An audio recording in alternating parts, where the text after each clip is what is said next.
witches, welcome back to my channel. In this episode I'm continuing my crystal series and I'm sharing with you 3 crystals to help with anxiety. Now, I definitely don't claim that crystals can solve all our problems, but they can solve most, and they do really help to enhance our lives in so many beautiful ways.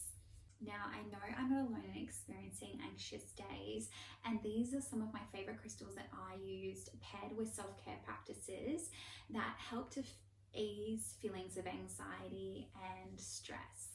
I'll often meditate with these crystals or sleep with them under my pillow or on my bedside to help feel the benefits of these ones. So I want to share with you my personal favorite crystals to help with anxiety.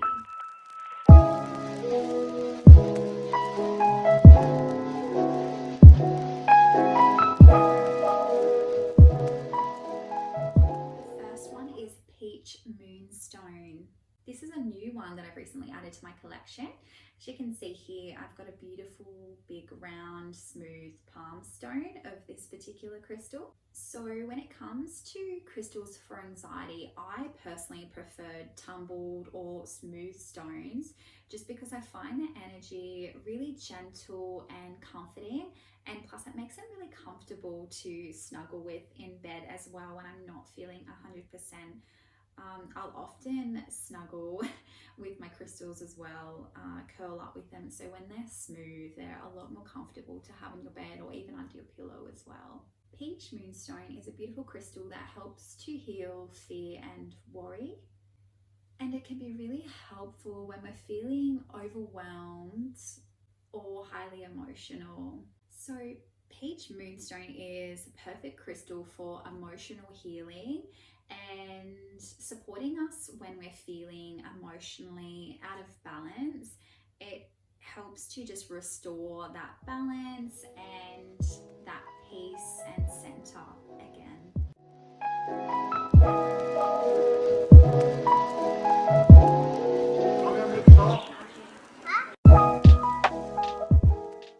This has to be probably my favorite crystal at the moment. This is another new one that I've added to the collection, and it is Lepidolite. And as you can see, I've got a beautiful big purpley lilac colored palm stone of this one. So it's beautiful and smooth.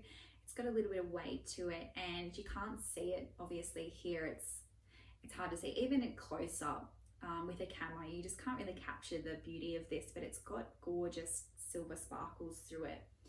I'm obsessed with this crystal at the moment, and I snuggle with it in bed, I meditate with it, and I sleep with it under my pillow as well, depending on how I'm feeling. With everything that's going on in the world at the moment, this crystal is really helping me to sleep easy and to feel really calm.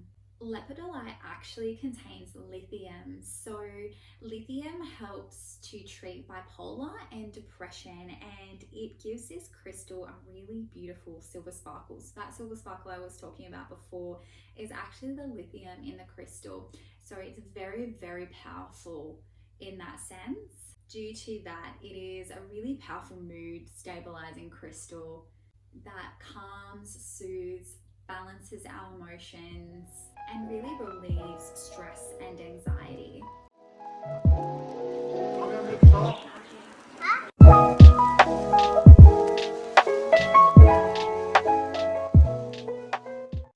Another one of my favorite crystals for anxiety is Rhodonite, and I do have a beautiful palm stone of this crystal.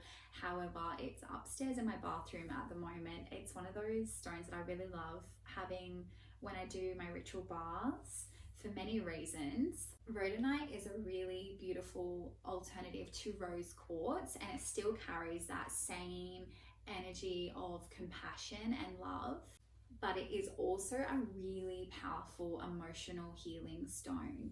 rhodonite really helps to heal trauma and to activate and clear the heart chakra. So I have a palm stone of this that I love to use, but I also have a rhodonite crystal necklace, which I will wear if I want to heal something that's come up, or if I just want a little bit more emotional support in my day.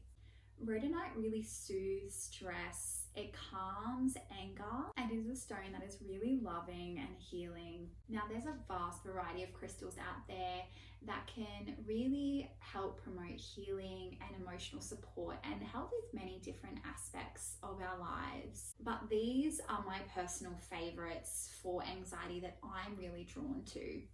Although I am sharing my personal favorites in regards to crystals for anxiety, I really recommend that you do seek for yourself. Use your intuition and really feel what calls out to you and what you connect with. Often I will find myself drawn to a crystal that I might not know much about and probably don't understand why initially.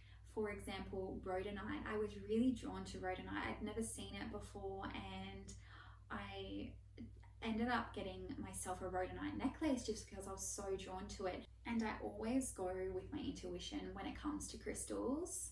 Once I get the crystal home, I look it up, I learn about it, and it always resonates with where I'm at emotionally or what kind of energy I need in my life. And at that time, when I was seeking rhodonite, I was really needing to heal deep trauma, and it was such a beautiful crystal for that time in my life, and I found it very healing.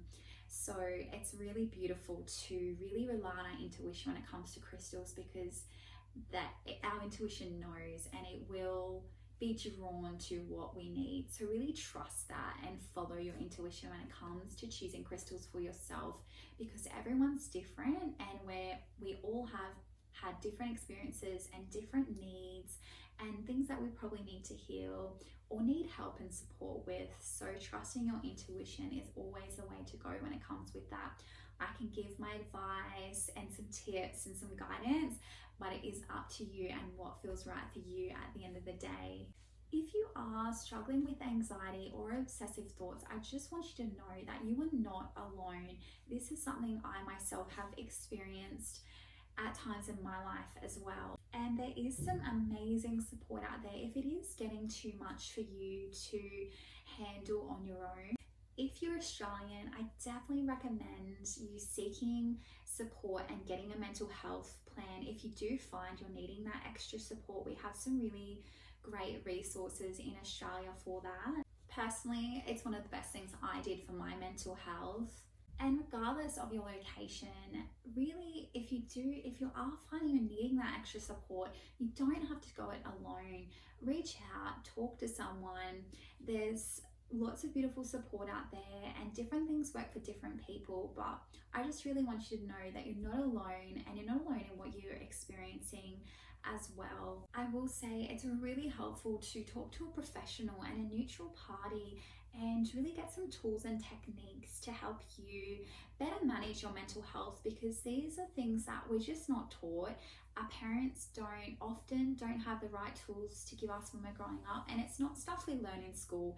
And it's okay to not know how to manage your mental health in healthy and constructive ways at first. It takes time to learn and to get to know yourself. So don't be ashamed or feel like uncomfortable or scared to reach out, because we've got to learn somewhere, and seeking out professional help is a really great way to do that. That's what they're trained in, and that's what they're here to help us with. And I think if you feel it's right for you to seek extra support, anyone can benefit from that. You are so loved, and you're so deserving of peace and happiness in your life.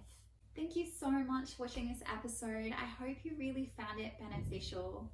Don't forget to like this video or leave me a comment if you found this episode helpful and you want to see more episodes like this. And also subscribe to my channel if you haven't already to stay in the loop with upcoming episodes.